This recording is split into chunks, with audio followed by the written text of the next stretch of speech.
Bakit nga ba kailangan ang suspension at bakit tama ito? Alam niyo po, sa dami ng ingay sa politika, minsan ang pinakang kailangan nating gawin ay huminto at tingnan kung ano ba talaga ang tama.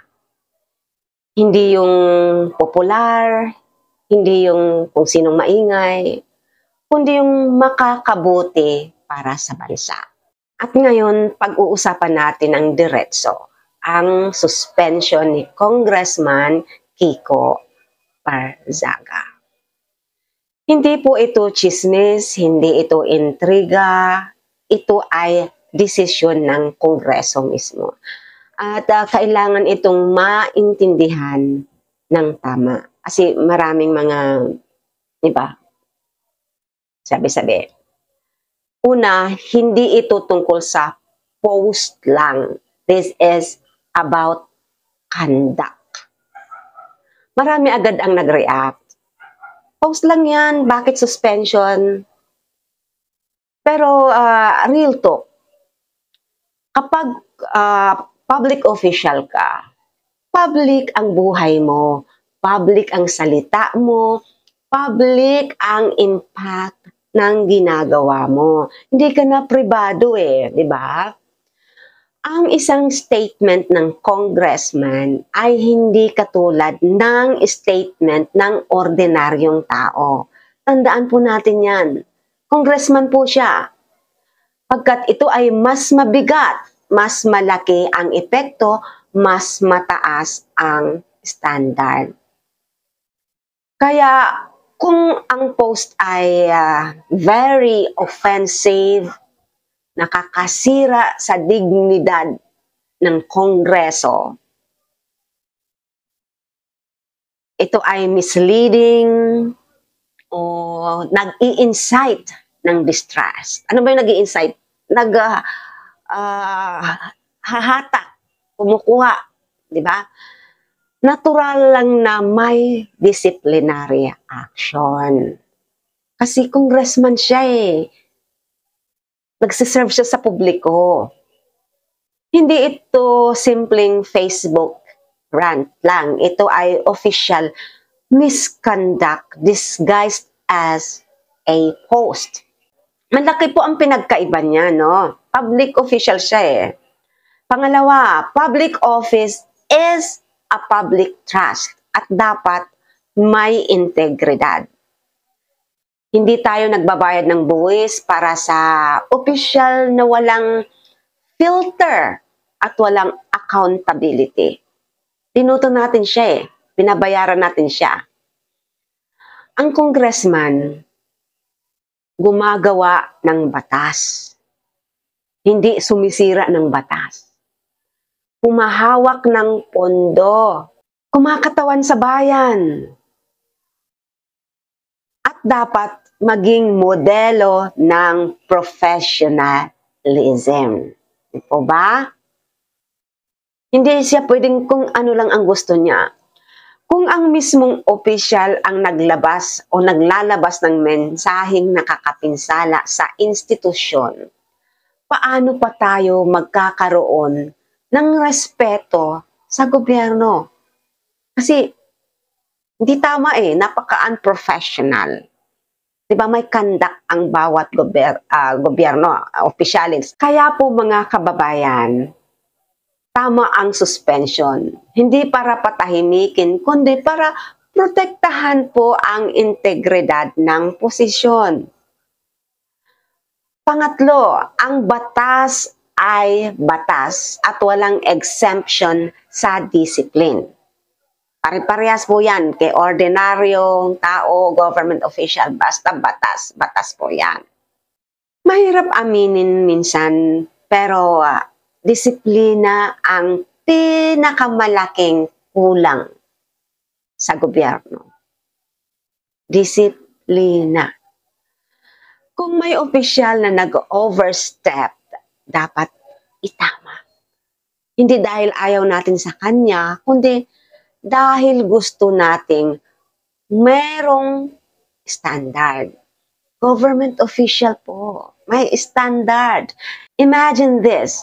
Kung pinabayaan, lalabas. Pwede palang maging bastos ang opisyal. So, wala nang disiplina. Diba? Pwede palang manira ng institusyon habang nakaupo. May naalala kayo? Pwede palang gumamit ng posisyon para magpabango gamit ang social media. Hindi pwede. Hindi pwede. Bansa ang nakataya. Tayong mga mamamayan ang nakataya. Hindi ego, hindi views, hindi narrative, hindi para pakinggan lang siya. Pang-apat, hindi ito pag-atake sa freedom of speech.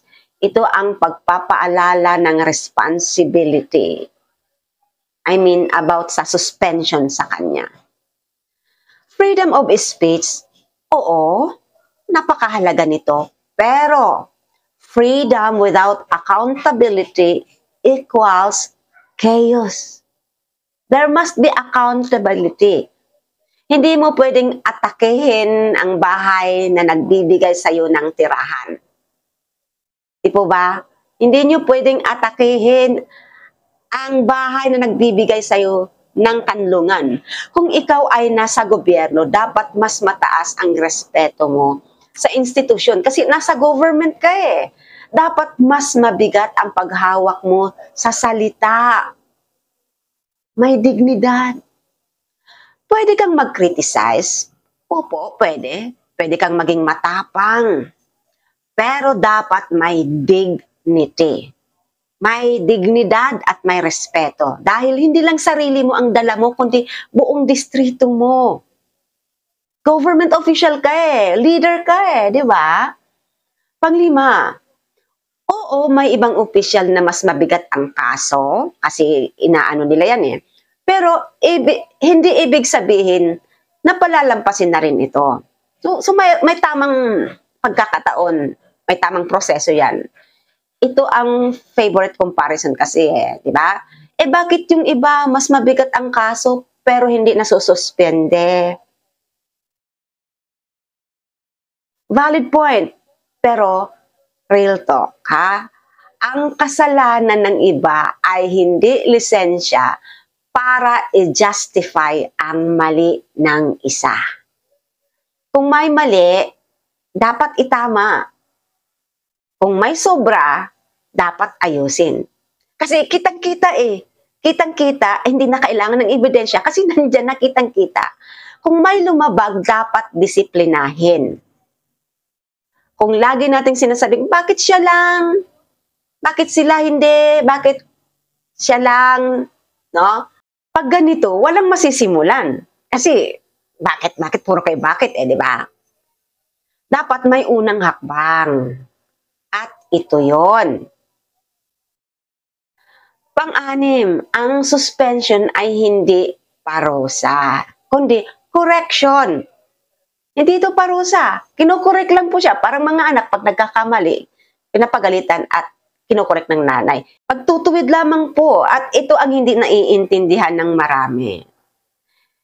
Hindi ito pagbagsak, hindi ito cancellation, ito ay discipline for improvement. Kasi nag-o-over na siya eh. Wala na siya sa tamang landas, no? Wala na siya sa code of conduct, no? Kasi kung pababayaan natin ang mali, magiging culture. Magiging kasanayan na. Kapag na-correct, nagiging lesson. At tandaan po natin, ang suspension ay temporary lamang po. Ang trust, hindi. Lifetime na yan. Mahirap ibalik ang nasirang tiwala. Mas mabuting magkaroon ng maikling suspension kaysa magkaroon ng pangmatagalang kawalan ng respeto sa kanya or sa Congress. Diba? Importante ito kasi yung Congress, integrity ng Congress ang nakataya eh. Pang-pito, ano ang leksyon para sa lahat ng public officials? Simple lang.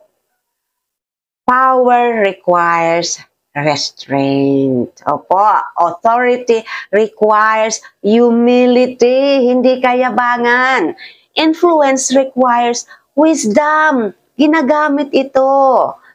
At kung hindi kayang hawakan ang social media responsibility, or social media, hindi niya kayang hawakan ang social media responsibly, paano pa ang national budget? Paano pa ang batas?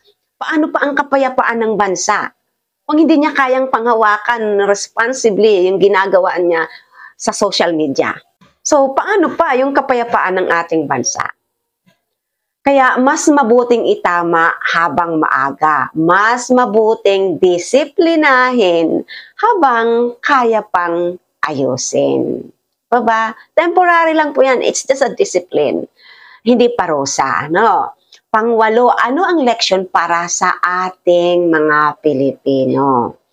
Tayo, kahit na ordinaryong mamamayan, mamamayan lang, may responsibility din po tayo sa pag-unawa. Dapat malawak yung pag-unawa natin. Dapat naiintindihan natin. Dapat hindi tayo basta nag-iingay o nag-judge na. Hindi lahat ng mga maiingay ay tama. Tandaan niyo po yan. Hindi lahat ng matapang ay makatuwiran.